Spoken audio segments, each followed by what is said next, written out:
Hello, my name is Gabriel. Gabriel. What I was doing with my hands there is American Sign Language.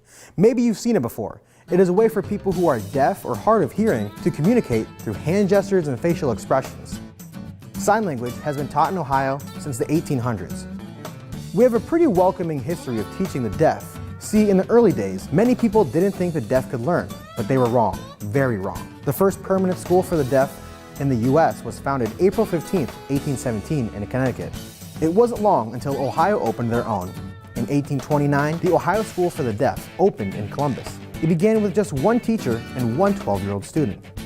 At that time, most Americans lived in small towns or on farms, so it was difficult to meet the needs of deaf students in the tiny schools scattered across the countryside. For this reason, most schools for the deaf were boarding schools, where students could come from far and wide to live in a community with other deaf children, and to learn from teachers who were specifically trained to meet their needs. An 1850 account of life at the school gave the following daily schedule. At 5 a.m., the students woke up and had breakfast, family style, with the teachers and administration of the school. Then it was time for the household chores and a study hall until 8:30 a.m., when recess began.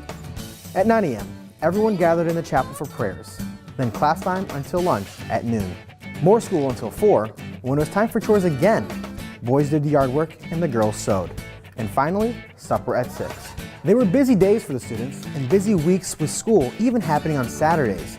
The Ohio School for the Deaf worked hard to prepare its students to lead productive lives. Children enrolled in the school learned standard subjects like reading and math, but they also learned skills like carpentry and sewing that they could use in jobs once they graduated. By 1904, the Ohio School for the Deaf population had grown to its peak with 532 students. As time went on and the school grew, deaf students learned more skills like auto body repair, business, graphic design, and commercial baking. The Ohio School for the Deaf continues to serve the needs of deaf students after almost 200 years. In 1975, Congress passed the Individuals with Disabilities Act to provide children with disabilities an equal opportunity for education. So nowadays, fewer deaf students need to attend boarding schools because many of their needs can be met in public schools right where they live.